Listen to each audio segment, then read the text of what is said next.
So I wanted to sit down and do a video about why we have chosen to home educate our children. Preparing for this video has actually been super helpful for me, just to kind of get on paper the reasons why I'm homeschooling and to be able to think about it a bit more and reflect upon it. And so I'd really encourage you, if homeschooling is something you're thinking about, or even if you are homeschooling, that you just take a bit of time to reflect on the reasons and kind of pick your top 3.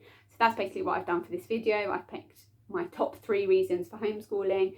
Everyone's reasons will obviously be different, but these are our reasons. I just wanted to say before I start as well that I am in no way anti-schooling. We're actually looking into flexi-schooling. I'm hoping to have a meeting with the school in a couple of weeks so that Miriam goes to school 2 days a week and is homeschooled 3 days a week, because just as I understand that the school can't do everything I want it to do, I can't do everything I want to do with her at home, and I feel like flexi schooling for us is the best of both worlds. But if I have that meeting and whatever comes up there, I will do a separate video on as well. Homeschooling for us is also a year-on-year decision. It's not that we've decided to home educate her and we're going to do that until she's 18. We'll just kind of take it as it comes. We don't really know what the future holds, and so this isn't a decision forever, but it's a decision at least for this year. So the first reason why we have decided to home educate our children is to give them a fuller and deeper education. One of my husband's friends, who is a teacher, said that the national curriculum is a mile wide and an inch deep. And I just love that analogy, because I think it just sums up what the national curriculum intends to do and its limitations. Now, obviously, when you're trying to educate the whole country and you've got 30 kids in a class and you're trying to give them a really well-rounded education, you do have to kind of spread yourself quite thin and give them a basic education on as many subjects as you can. And so that's why the national curriculum has these important key subjects, and that's why you kind of skim over certain parts and don't really dive deep into many parts. Whereas for me personally, I would prefer her to have deep understanding of some subjects and less understanding of other subjects than kind of a very basic understanding of every subject. And I don't mean subject in terms of kind of history, geography. I mean, if we do history, we're not necessarily going to study every single historical figure. But if we do 3 historical figures in a year and we know everything there is to know about them, I'm kind of happy with that, in terms of her just having an understanding of what history is and why it's important and what we can learn from it, rather than just this basic knowledge of kind of historical figures and characters and periods of history. As well as depth of knowledge, I feel like there's more breadth that you can have in home education. So obviously with a school, when you're catering for hundreds of children across the entire country, you're doing English, math, science, history, geography, art, music. The subjects that they've decided are important to all children, and I agree. I think that the subjects on the national curriculum are the most important subjects, and really all that the school can offer, really, because you've got these children 6 hours a day, 5 days a week, and you've got to prioritise what you teach them. You can't teach them everything. But for us, we kind of want a bit more flexibility about what we teach. So it's not that we're going to take away any of those subjects, but it's that when we're homeschooling, all of those subjects will take far less time than they would if we were teaching them to 30 children. And then so we have a lot more time for other activities and other subjects. So for example, I could teach her engineering, animal care, farming, photography, computer science, life skills, cooking, I don't know, a whole host of things, whatever she's interested in, and whatever I just want to give her a little insight in and a little bit of understanding. I can do that because we have the time and we have the ability to do that. So the second reason I've kind of touched on is flexibility. So I've touched on that in terms of the amount of time that we have to educate our child a day. We don't need 6 hours a day to educate a child one-to-one. So that gives more time to learn other subjects, but also more time to do other activities in terms of going to field trips, being outside, going to the beach, going for walks, going in the forest, going to museums, visiting friends, visiting the elderly.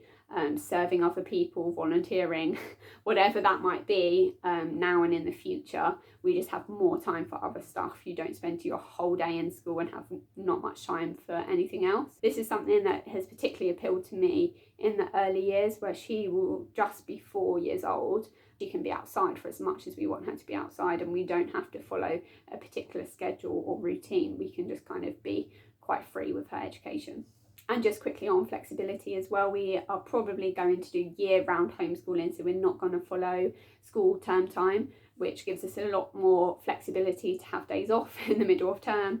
If she needs a break because she's tired, she can have a break. If I need a break, I can have a break. If we're sick, we can have a break.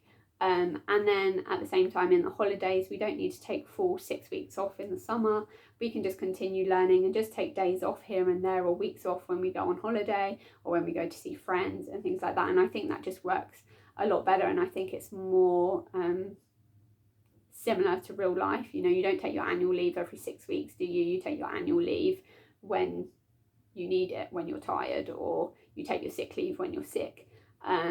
And it means that if she's sick, she doesn't miss anything. Like when children go to school and they're sick and they've got a week off, they miss a week of their education, whereas that's not going to be the case with her. And for that reason, I think year-round homeschooling will just fit in with our schedule a bit better and give us a bit more flexibility within the year as well.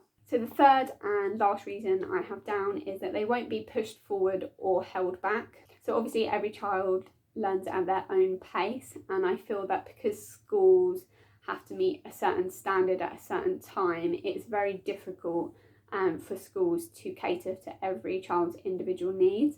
Now I've heard many teachers who are a little bit on the anti-schooling side of the fence. I feel like teachers don't sit on the fence, they're one side of it or the other.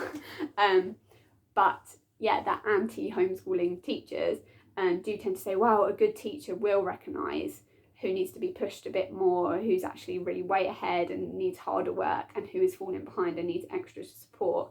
But I do believe there is a limit to what you can do when you're one person among 30 children, whereas that's just not going to be an issue for us. If she is in a position where she's way ahead of where she needs to be, we can just carry on. And where she kind of needs to take a pause in her education or needs extra support, we can spend as much time as she wants on a particular subject that she's struggling with. So I think the children that do really well and overachieve don't get bored and frustrated at school when they're not able to kind of meet their full potential, and the children that are kind of falling behind and need extra support don't need to be stressed and pressured in that they're not meeting their targets and they need to be pushed and helped and they need to get to this standard. I'll just say one quick example that I have of this was a homeschooling family I know. Had a little boy who did really well in maths, just loved maths, got really far ahead, and then just one day got stuck and just hated it, and it was a real stress every single time they tried to teach him maths. So they just took a full, I don't even know how long it was, long time, out of maths completely. They just said there's no point, he's not learning it, he's getting frustrated, he's getting upset because he can't do it, he's way ahead anyway, so we'll just pause. And in that break, he then got quite behind. But it was actually what he needed, because then when they revisited it and said, actually, let's try that again and see how we did, it clicked and he got it and he soared ahead in maths again. And I think that's just a great example of how homeschooling can just meet the child's needs individually, and you can kind of go as fast or as slow as a child needs to go. So that's a basic overview of our reasons to home educate. If you have different reasons, or you disagree with me, or you agree with something, please comment below. I'd love to hear from you. We all have different reasons, we all have different views, and that's okay. I'm not in any way saying that home education is the best for every child. For some children, school is a better option, and it might be that next year school's a better option for my children. But this year, this is what we've decided, this is what we're going with, and these are the reasons why. So I hope you found that helpful and enjoyable to listen to. And I'll see you guys in my next video. Thanks so much for watching. Bye.